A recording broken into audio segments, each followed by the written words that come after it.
Rangaraj sir, இதுக்கு மட்டும் தான் பதில் சொல்லணும். அப்புறம் ரெண்டாவது வருவேன். இப்போ ஐயா சொல்கிறாங்க இல்லையா நம்ம குமார் சார், இப்போ இதுக்கு மட்டும் பதில் சொல்லுங்க. அமெரிக்கா இப்போ இதுதான் இன்றைக்கி வாத பொருள், கருப்பொருள், அதாவது மையம்.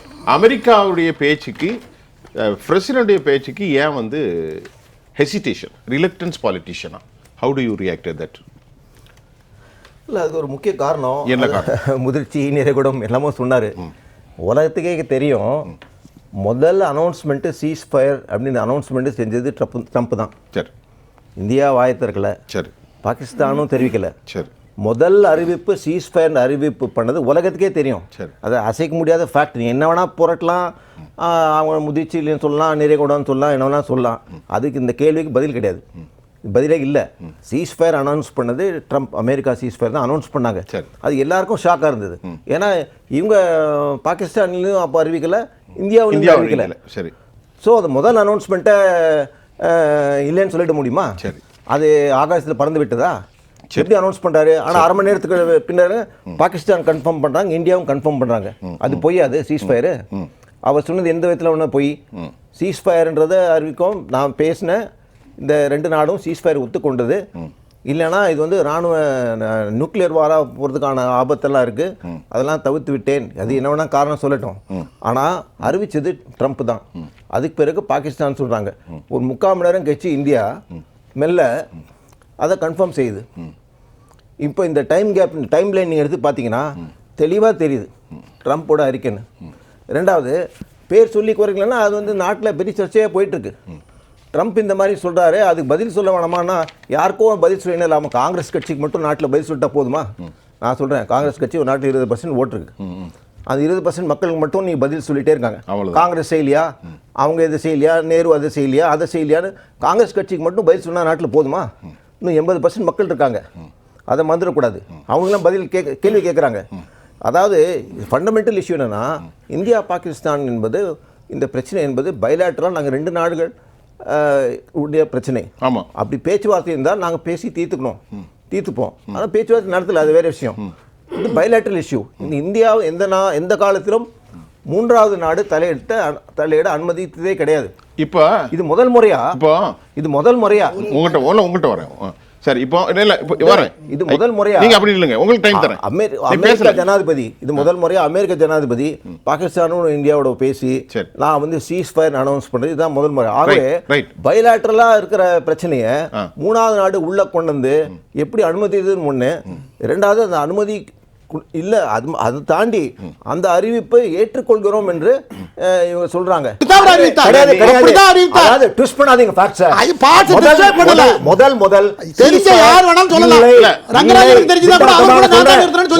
தெரியும்,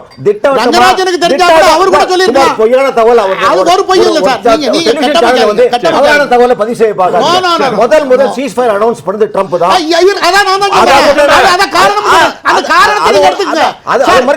ஒரு சம்பவத்தை ரோட்ல போற ஒருத்தர் தெரிஞ்சுக்கிட்டு அவங்க நான் தான் நிறுத்துறேன்னு சொன்னா அது ஆயிருமா? அதை வச்சு ஒரு வாழ நடத்தணுமா? மோடி அறிவிச்சாரா இல்ல பாகிஸ்தான் பிரசிடென்ட் அறிவிச்சாரா? அறிவித்தது இந்தியா போல பெரிய நாடுகள் உள்ள பிரச்சனை நான் தீர்த்தேன்னு சொன்னா பலதுக்கு நம்ம நாடு. ஏன்னா அதுல இன்னொரு விஷயம் அடங்கி இருக்கு.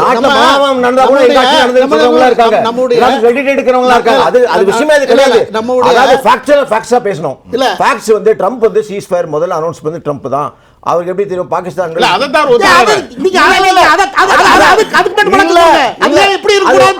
அதை அனௌன்ஸ் பண்ணது முதல்ல ஒத்துங்க, ட்ரம்ப் தான் அனௌன்ஸ் பண்ணாரு. அதான் சொல்றேன். அப்போ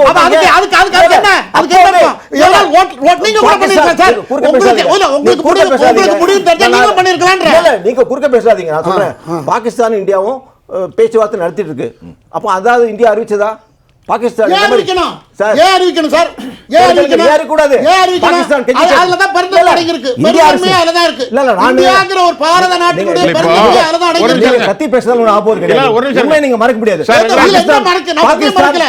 பாகிஸ்தான் இந்தியா நீங்க பேச்சு- வந்து அதுக்கு ஒரு இல்ல, பில்டப் இல்ல. கொடுக்குறீங்க, அது தவறு. பாகிஸ்தான் இந்தியா பேச்சுவார்த்தை இப்படியே பேசி நடக்குது. பேசி பாராளுமன்றத்துக்கு பாகிஸ்தான் இன்னைக்கு இப்ப பாருங்க 200 கோடி ரூபாய் நஷ்டம் ரைட். இருக்கு. பாகிஸ்தான் இப்படியே போர்ல- இப்படி ரைட், பேசுறதுக்கு பேசுவோம். full stop சார், பண்ணணும். நேரம் முக்கியம். நீங்க வந்து அனாவசியம் மத்தவங்கள வந்து குறுக்கிட்டு செய்ய அனுமதிக்காதீங்க. சரி, நான் ஆரம்பிக்கல. இது தப்பு. இல்ல, நான் உங்களோட பேசும்போது நேரம் இல்ல. இல்ல, பேசணும். உங்களோட நேரம் தரேன். நீங்க வந்து அது பண்ணக்கூடாது. இல்ல, உங்களோட நான் நேரம் என்ன சொல்ல தரேன். வரேன்னா, ரங்கராஜ். இல்ல நான் பாகிஸ்தான் இந்தியாவை கெஞ்சுகிறது. இருங்க கொஞ்சம். போர் நிறுத்த வேணும் சொல்லி கேக்குறாங்க. அப்படி இந்தியா சொல்ல வேண்டியதானே? சரி. சொல்லி அறிவிக்க வேண்டியதானே? ரைட். ஏன் அறிவிக்கல? நிறுத்தவுமே தெரியாது. அது இவன் தப்பு. என்ன வேணாலும் பண்ணுவான், அடுத்த நாள் கூட்டம் போடுவான். சரி. இது இவ்வளவு அதான் நடந்த சொல்றேன். இல்ல இல்ல இவ்வளவு நடந்த பிறகு கூட அதான். அட்டாக் நடந்தது. அது- ரைட் தான் நின்னுது. ஆமா, ஆமா. அதனால அது innocent நம்மளுடைய bystander கிடையாது. பொறுமையும் நம்மளுடைய மெச்சூரிட்டியும் ரொம்ப குறைத்து மதிப்பிடாத சரி. மாதிரி நம்ம இறைவனுக்கு அப்புறம் பேசுவோம். இந்த ப்ராசஸ்ல ஐயா, ரங்கராஜ். இன்வால்வ் ஆனதுனால தான் அவர் முதல்ல தெரிஞ்சதுனால அறிவிக்கிறாரு. அவர் ப்ராசஸ்ல இருந்திருக்காரு. இப்ப அதனால தான் அவர் அறிவிக்கிறாரு. இப்ப அவர் தெரியுது நேரடியா.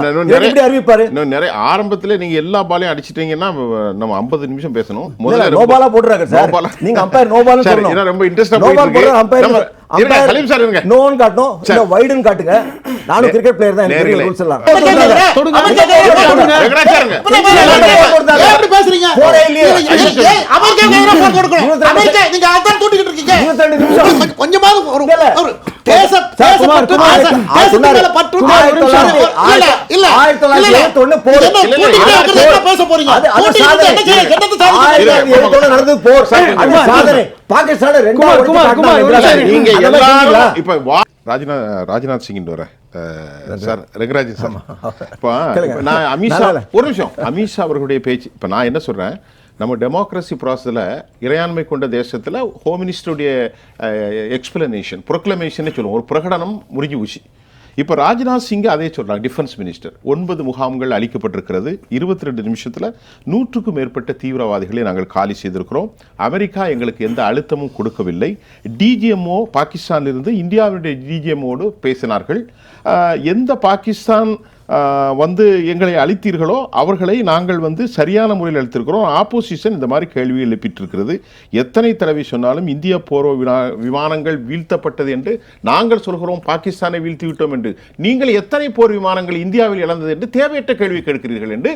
டிஃபென்ஸ் மினிஸ்டர் ராஜ்நாத் சிங் மேர ஸ்டேட்மெண்ட் சார் அதெல்லாம் பிரச்சனை கிடையாது அதை சொல்லுங்க அப்புறம் யாரை நம்புவீங்க நீங்க கொஞ்சம் அமைதியா இருங்க நான் என்ன விஷயத்தை பேசினேன் அதை ஒட்டி கேளுங்க நான் என்ன விஷயத்தை பேசினேன்னா இந்தியா பாகிஸ்தான் 2 சாவரின் நேஷன் இவங்க என்ன பிரச்சனை நாங்கள் நேரடியாக நாங்கள் பேசி நாங்கள் தீர்த்துக்கிறோம் பைலாட்டரலாக நாங்கள் பேசி நாங்கள் தீர்த்துப்போம் இதுதான் இந்தியாவோட ஸ்டாண்டு ஆனால் முதல் முறையாக ஒரு அமெரிக்க அதிபர் இந்த போர் நிறுத்தத்தை இந்தியாவில் பாகிஸ்தானும் சொல்லவில்லை இந்தியாவும் சொல்லவில்லை அறிவிப்பு மோடி ட்ரம்ப் வந்து அமெரிக்காவிலேருந்து செய்கிறார் நான் அதை தான் கேட்குறேன் இவங்க ட்ரம்ப் உண்மையை சொன்னாரா மோடியோட பேசினாரா அவர் போய் சொன்னாரா அந்த விதத்துக்கு நான் போகல that is not the issue அமெரிக்க அதிபர் இதில் தலையிட்டு அறிவிக்க வேண்டிய அவசியம் என்ன இந்தியா எப்படி இதை அனுமதிக்கிறது இதுதான் அதுதான் கேள்வி அது வந்து இவர் பேசினாரா அவர் பேசினாரான்றது பாயிண்ட் இல்லை அறிவித்தது ட்ரம்ப் தான் அதை யாரும் மறுக்க முடியாது அதுதான் மறுக்க முடியாது உண்மையை நான் சொல்கிறேன் மற்றதெல்லாம் என்ன வேணா பேசிட்டோம் ஆகவே அவருக்கு எப்படி தெரியுது பாகிஸ்தான் இந்தியா பேசிட்டு இருக்காங்க நானும் பாகிஸ்தானோடும் பேசினேன் இந்தியாவோடும் பேசினேன் இந்த சீஸ்ஃபயருக்காக நான் பேசியிருக்கிறேன் இதுதான் ரெண்டு தரப்பும் ஒத்துக்கொண்டிருக்கார்கள் அவர் தோழர் சொன்ன மாதிரி ட்ரேடுக்கான இம்பார்ட்டன்ட் டைஸ் வந்து 2 நாடுகளுமே விரும்புது நீங்கள் அதில் விரும்புனீங்கன்னா இந்த போர் நிறுத்த அறிவிங்க அப்படின்னு சொல்லி ட்ரம்ப் தெரிவிக்கிறாரு ஏன்னா அந்த சூழ்நிலையை இருப்பாரு டாரிஃப்கான ட்ரேட் நெகோசியேஷன்ஸ் நடந்துட்டு இருக்கு டாக்ஸ் நடந்துட்டு இருக்கு அதை பற்றியும் அவர் குறிப்பிடுறாரு அப்போது அந்த அறிவிப்பு செய்வது ட்ரம்ப் தான் என்பது மறுக்க முடியாத உண்மை மற்றதெல்லாம் சில்லறையான விஷயம் அவர் யாரோட பேசினார் எப்படி பேசினார் அதெல்லாம் விஷயமே கிடையாது ஆனால் அமெரிக்க அதிபரோட தலையீடு இதில் நிச்சயமாக இருந்திருக்கிறது இல்லைன்னா பாகிஸ்தான் இந்தியா பேசிட்டு இருக்காங்க இந்த போர் நிறுத்தத்தை ஒப்புக்கொண்டிருக்கிறார்கள் சொல்ல முடியும் அதை யாருமே சொல்லாத விஷயத்தை குறிக்கல உங்கள்கிட்ட நான் கேட்குறேன் நீங்கள் வந்து ஒரு சர்வதேச விவகாரம் தெரிந்தவர் நல்ல கவனிங்க என்ன பாருங்க உக்ரைன் போரில் 30 லட்சம் கோடி ரூபாய் எங்களுக்கு இழப்பீடு கேட்கிறார் அமெரிக்க அதிபர் கேளுங்க ஜெலன்ஸ்கியோடு துரத்துகிறார் புட்டினோடு அவர் பேசுகிறார் சமாதான ஒப்பந்தம் நடக்கிறது இது உலகம் முழுவதும் நடக்கிறது தானே இல்லை அமெரிக்கா வந்து தலையிட்டாலும் ஏன் தலையிட்ட முடியாதுன்னு கேட்க முடியல இங்கே மோடி கூட சொன்னார் நான் உக்ரைனோடும் பேசிட்டு இருக்கேன் பேசலாம் ரஷ்யாவோடும் பேசிட்டு இருக்கேன் அவர் ஒருவேளை அமெரிக்கான நோபல் பிரைஸ் மனதில் வைத்துக்கொண்டு அதெல்லாம் சொன்னாரான்னு தெரியல ஆனா உக்ரைன் ரஷ்யாவோட நான் பேசிட்டு இருக்கேன் நல்லா போர் இன்னைக்கு நடந்துட்டு இருக்கு தொடர்ந்து நடக்குது அதனால அது வேறு விஷயம் அதெல்லாம் சிக்கலான விஷயம் அதே மாதிரி இஸ்ரேல் காசா அந்த இதுவும் அவங்க பார்த்தீங்கன்னா சில சொல்றாங்க சீஸ்ஃபயர் நடக்குது, ஆனால் தொடர்ந்து ஏதோ நடந்துருக்கு, அதெல்லாம் வேற விஷயம். ஆனால் இதில் அமெரிக்கா தலையிட்டது என்பது மறுக்க முடியாத உண்மை. ஏன்னா அவங்க தான் அறிவிப்பே செஞ்சுருக்காங்க. இவங்க 2 பேரும் பேசுகிறதும் இந்த சீஸ்ஃபயருக்கான உடன்பாடுக்கான வருவதும் இல்லாவிட்டால் ட்ரம்ப்புக்கு தெரிவதற்கு நியாயமே கிடையாது. முதலில் அறிவித்தவர் அந்த 2 தரப்பிலும் பேச்சுவார்த்தை நடக்கிறது என்பது புரிந்து கொண்டு அது முடிந்து விட்டது என்று சொல்லி பேர் எடுக்கிறதுக்கு வேணா அவர் என்ன காரணத்துக்காக சொல்றா அது வேற விஷயம். அது நோபல் பிரைஸ் பண்றாரா தன்னை தானே இப்போ செல்ஃப் குளோரிஃபிகேஷன்ல நிறைய பேர் இருக்காங்க. நான் வந்து கடவுள் அப்படின்ற சொல்ற அளவுக்குலாம் சில பேர் நினைச்சு பேசிட்டு இருக்காங்க. அது நினைக்கிறவங்க பேசிட்டோம்.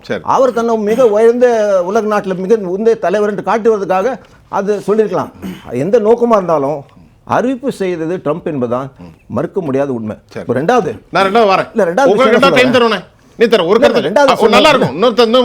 முக்கியமான விஷயம் சொல்லுங்க. நம்முடைய இலக்கு என்ன? நம்முடைய ஆப்ஜெக்டிவ் என்ன? Very good. நம்ம இலக்கு ஆப்ஜெக்டிவ் பாகிஸ்தான் தீவிரவாத ஸ்டேட், பாகிஸ்தானில் தீவிரவாதம் ஒழிக்க வேண்டும் என்ற நிலை எடுத்தால் அதில் உறுதியாக இருக்கணும். ஆனால் கரெக்ட் டிமானிட்டேஷன் எடுத்தது காரணம் காஷ்மீரில் டெரரிஸ்ட்டை ஒடுக்கணும்னு சொல்லி டிமானிட்டேஷன் ஆகி எவ்வளோ வருஷம் ஆச்சு, அதுக்கு மேலே எவ்வளோ ஆப்ரேஷன். அவங்க வந்து நீங்கள் எடுத்து பார்த்தீங்கன்னா நீங்கள் ஏற்கனவே பஹல்காமுக்கு முன்னால் அந்த ஆப்ரேஷன், அது ஏற்கனவே நம்ம காஷ்மீர் ஆளுநர் அவர் சொன்னார் தரையோரம் கொண்டாதீங்க சிஆர்பிஎஃப்பை ஏரில் லிஃப்ட் பண்ணி கொண்டாங்கன்னாங்க. அந்த கவர்னர் சொன்னதை ஹோம் மினிஸ்ட்ரி மறுத்து தரையோட இது கிரவுண்ட் மூவ்மெண்ட் பண்ணதுனால அந்த ஏற்கனவே ஒரு ஆம்புஷ் டெரரிஸ்ட் அட்டாக் நடந்தது. இது ஜம்மு அண்ட் காஷ்மீர் கவர்னர் சொன்னது. அதனால் இப்போ அவர் மேலே சிபிஐ கேஸ் போயிருக்கு. ரெண்டாவது 99 நீங்க சொல்றது சத்யபால் மாளிகை சொல்றீங்க. அதான் அதுக்கு நான் போல. ரெண்டாவது ஏதோ அவங்க இருக்கும்போது தான் தீவிரவாதத்தை ஒடுக்குவாங்க, மற்றெல்லாம் தேச துரோகி இப்படிலாம் வர்ணிப்பது மிக மிக தவறு. ஏன்னா எல்லாரும் இந்த நாட்டு பிரஜைகள், எல்லாரும் இந்த நாட்டில் அரசியல் கட்சி எல்லாருக்கும் வந்து இந்த நாட்டில் உரிமை இருக்கு. சில பேர் ஆண்டிருக்காங்க, சில பேர் எதிர்கட்சியில் இருக்கலாம், ஆளுங்கட்சி இருக்கிறவங்க ஆளுங்கட்சியை வரலாம், எதிர்கட்சியை மாறலாம், என்னன்னாலும் மாறலாம். ஆனால் இதில் 99 பார்லிமெண்ட் அட்டாக் எப்படி நடந்தது, வாஜ்பாய் நடந்தபோது எப்படி அனுமதிச்சாங்க? உள்ளே இங்கே வந்து இங்கே காஷ்மீரில் பால்காமில் எப்படி பாகிஸ்தான் தீவிரம் வந்தாலும் அது வேற கேள்வி. டெல்லியில் பார்லிமெண்ட்டுக்குள்ளே வந்தாங்களே வாஜ்பாய் இருக்கும்போது, அதே மாதிரி காந்தார் ஹைஜாக்கிங் போது, அம்ரித்சரில் ரீஃபியூலிங் வரும்போது ஆர்மி கேட்குறாங்க எங்களுக்கு ஃப்ரீயாக கொடுங்க, நாங்கள் ஆப்ரேஷன் கமாண்ட் ஆப்ரேஷன் செய்து அந்த டெரரிஸ்ட்டை கேப்சர் பண்ணிடுறோம். ஆனால் வாஜ்பாய் அனுமதி மறுத்துட்டாரு. அதுதான் இரும்பு கருமா. அவங்க வந்து பாதுகாப்போட அவங்க வந்து அனுப்பப்பட்டார்கள். விடுவிக்கப்பட்ட டெரரிஸ்ட் விடுவிக்கப்பட்ட டெரரிஸ்ட் நான் சொல்றேன். அஹமத் ஓமர் சயீத் ஷேக், அசத் மசூத், மசூத் அசர், முஸ்தாக் அஹமத் ஜார்கர், வேற டாபிக். பின்னால நடந்த 4 தீவிரவாத அட்டாக்ல இவங்கெல்லாம் சம்பந்தம் இருந்திருக்கிறது வந்திருக்கு. இதுக்கெல்லாம் காரணம் வந்து காந்தாரில் அவங்களாம் விடுவித்தது தான். ஆர்மி மீறி அரசு அந்த மாதிரி தவறான முடிவு எடுத்தது. இதெல்லாம் வந்து நாட்டில் சார். அதில் இன்னொன்று ஒரு நிமிஷம் அதை நீங்கள் சொல்லுங்க. வாஜ்பாய் அவர்கள் ஒரு நாணமிக்கவர். ஒரு விஷயம் சொல்லுங்க. நான் பாருங்க, ஜஸ்வந்த் சிங் அன்னைக்கு போகும்போது நம்முடைய மக்கள் ஏராளமான பிணை கைதிகளாக இருந்தாங்க. நீங்க சொன்ன மசூத் அசூர் மோசமான ஒரு ஆசாமி, அது காரணத்துக்குள்ள நான் போல. சரி, ரைட். அப்போ இருக்க உள்துறை ஏன்னா மக்களுக்கு தெரியாதா தெரிஞ்சுக்கலாம். Senior minister L K Advani right எனக்கு நடந்தது தெரியாதுன்னு சொன்னார். சரி, ஆமா. He was in charge of home. ஐயா அப்போ அது வேற விஷயம். போல நீங்க ரெண்டாவது போல. இப்போ நீங்க வந்து இந்த விஷயத்துல வெரி குட் அடிப்படையான விஷயம் என்னன்னா, அமெரிக்கா இப்போ வந்து இஸ்லாமாபாத் கட்சினா பிஜேபி வந்து வாஷிங்டன் ஜனதா பார்ட்டி ஆகி ரொம்ப வருஷம் ஆயிடுச்சு. சரி. அமெரிக்காவுக்கு வால் பிடிக்கிறதுனால தான் அமெரிக்காவை குறை சொல்ல முடியல, அமெரிக்காவை திட்ட முடியல, அமெரிக்காவை சர்வதேசத்தில் எதிர்க்க முடியல. ஒரு காலத்தில் இந்தியா நான் அலைன் லீடர்ஸோட சம்மிட் தலைவர்களாக இருந்தாங்க. இந்திய பிரதமர் வந்து 100 நாடுகளுக்கு மேல் நான் அலைன் சம்மிட்டுக்காக 100 நாடுகளுக்கு மேல் இந்தியாவின் படி சென்றது. அமெரிக்காவும் அல்ல, ரஷ்யாவும் அல்ல, சீனாவும் அல்ல, இந்தியா தனித்துவமோடு இருந்தது. ஒரு வி ஸ்டாண்ட் அப்ரைட் என்று சொன்னார்கள். அந்த நிலையில இருந்து மாறி இன்னைக்கு வாஷிங்டனுக்கு வால் மாதிரி ஆயிட்டாங்க. அதனால தான் அவங்க வந்து அவங்க கேள்வி கேட்க முடியல. அவங்க ட்ரம்ப் என்ன சொன்னாலும் அது வந்து கேட்கிற மாதிரி அமெரிக்கா இஸ்ரேல் என்ன சொல்றாங்களோ அதுதான் இன்னைக்கு இந்திய அரசு செய்து கொண்டிருக்கு. இந்த நிகழ்ச்சியை நடத்திட்டு இருக்க ஜெயா டிவி சேனல் எவ்வளவு செலவு பண்ணி நேரத்தை வீணடிக்கிறவங்க யாரும் நமக்கு தெரியும். விரயம் பண்ணது பார்லிமெண்ட் 10 நாள் முடக்கினாங்களா இல்ல எதிர்கட்சி பாஜக இருக்கும்போது? அப்போ தெரியல விரயம். அரசியல், அதெல்லாம் அரசியல். அவங்க பண்ணா நாட்டுக்கு நல்லது, மத்த எதிர்கட்சி பண்ணா நாட்டுக்கு கெடுதல். அதை விட்டுருங்க. சீனா தாக்குதல் நடந்து உள்ள இந்தியாக்குள்ள வந்த போது உண்மை கொஞ்சம் தயவு செய்து கேளுங்க. இந்தியா வந்து சார், உள்ள ஒரு வந்து நிமிஷம் எடுத்துக்கிடுங்க. ஆக்கிரமிப்பு செய்த பல பகுதிகள் சரி. இன்னும் அவங்க வந்து அதுல இருந்து வெளியே போகவில்லை. ஆனால் பிரதமர் என்ன சொல்கிறார்? முன்னே யார் சொல்கிறார்? சரி. நம்மளுடைய பிரதமர், நம்மளுடைய டிஃபென்ஸ் மினிஸ்டர், சரி. நம்மளுடைய எக்ஸ்டர்னல் அஃபேர்ஸ் மினிஸ்டர் மினிஸ்டர். சொல்றவங்க நல்லா உன்னிப்பா கேட்கணும். ஒரு இன்ச்சு இந்திய நிலம் கூட சீனா ஆக்கிரமிப்பு கொள்ளவில்லை என்று இவர் மோடி சொல்லவில்லையா? ஆனால் ராஜ்நாத் சிங் என்ன சொல்றாரு? சீனாவோட பேச்சுவார்த்தை நடத்தி சரி. அவங்க பின்வாங்குவதற்காக Right. ஒரிஜினல் பொசிஷனுக்கு செல்லுமாறு சரி, போதும். பின்வாங்கறதுக்காக பல பேச்சுவார்த்தை நடத்தினோம். சரி. சில இடத்துல மட்டும் கொஞ்சம் Right. போனாங்க, Right. இன்னும் பல இடத்துல போகல. இதே எக்ஸ்டர்னல் அஃபேர்ஸ் மினிஸ்டர் ஜெய்சங்கர் சொல்றாரு. அப்ப யார் சொல்றது உண்மை, யார் சொல்றது பொய்? ரைட் சார், ஒரே நிமிஷம். 22 நிமிஷத்துல ஜோலியை முடிச்சாங்க யோலி முடிக்க பாகிஸ்தான் இருக்கு சார். சொல்லட்டும். இருங்க. பாகிஸ்தான் ஒண்ணு இருக்கு. சொல்லட்டுமா சார்? பாகிஸ்தான் உலக மேப்ல இருந்து அழிச்சிட்டீங்களா? சொல்றாரு ஐயா. பாகிஸ்தான் ஆக்குபைட் காஷ்மீர்ல இருந்து அவங்க விரட்டிட்டீங்களா? சார். எது சார் உங்க ஆப்ஜெக்டிவ்? 22 ஒரு நிமிஷம். தேசபக்தி கருத்து கரெக்ட் சார். நான் தேசபக்தன் சார். தேசபக்தி நான் தேசபக்தன். 22 நிமிஷம். பாகிஸ்தான் யாருமே பேசக்கூடாது. நிகழ்ச்சியை முடிங்க. நிகழ்ச்சியை முடிங்க. யாருமே பேசக்கூடாது. நான் எனக்கு டைம் கொடுத்தீங்க. அதுல தேவையான சார், உங்க time முடிஞ்சு சார். time முடியல. டைம் முடிஞ்சு சார். அவர் சொல்லதான் பேசிட்டு இருக்கேன். இந்த ஆபரேஷனோட மோட்டிவ் சும்மா இருங்க. பாகிஸ்தான ஆக்குபைட் காஷ்மீர்ல இருந்து வெளியேற்றீங்க. நான் பாராட்டுறேன். சரி. பாகிஸ்தான் ஆக்குபைட் காஷ்மீர்ல இருந்து பாகிஸ்தான வெளியேற்றிருந்தா பாராட்டிருக்கலாம். ஆனா அது கிடையாது. ஆதரித்திருக்கின்றன. Right. பாகிஸ்தான் இந்த மேலே கிடையாது. பொறுத்தவரைக்கும் பாகிஸ்தான் 187 நாடுகள் நாம் பயன்படுத்திய மீசல்ஸ் எல்லாம் made in India measles. Okay. அதனால அமெரிக்கா தயாரிச்சதும் மத்தவங்க தயாரிச்சதெல்லாம் இது- வீணா போச்சு. இதுதான் objective ஆ? அதனால அதான் பாகிஸ்தான வந்து பாகிஸ்தான் ஆக்குபைட் காஷ்மீர்ல Right, right. வெளியேற்றிட்டீங்களா? நேரம் முடிஞ்சு, நேரம் முடிஞ்சு. நேரம் ஆயிடுச்சு. பாகிஸ்தான் ஆக்குபைட் காஷ்மீர்ல அமெரிக்கா- இன்னும் பாகிஸ்தான் அமெரிக்கா- ஒரு நிமிஷம் அமெரிக்கா- வெளியேற்றிட்டீங்களா? ஒரு நிமிஷம், ஒரு நிமிஷம். 1974 செஞ்ச மாதிரி இந்தியா 1974 முன்னாடி நிக்கிற பாதுகாப்பு. 51 வார் மாதிரி பாகிஸ்தான் விட்டு தூர போனாங்க. இதுக்கு பாகிஸ்தான் ஆக்குபைட் காஷ்மீர்ல போய் அமெரிக்கா accept பண்ணிக்கலாமே. 61 accept பண்ணீங்க. இந்தியா 61 accept பண்ணீங்க. சரி. தேவையில்லாத விஷயம். இது ஒரு operation ஆ? பாதுகாப்பு சார், விட்டுருங்க சார், அவர் பேசணுங்க. பாகிஸ்தான் ஆக்குபைட் காஷ்மீர்ல இருந்து சார், ரங்கராஜன் பாகிஸ்தான் வெளியேற்றிருந்தா சார், இந்த பாராட்டுறேன். ரங்கராஜன், ஒரு நிமிஷம் சொல்லலாம். இதுவரை இது கிடையாது.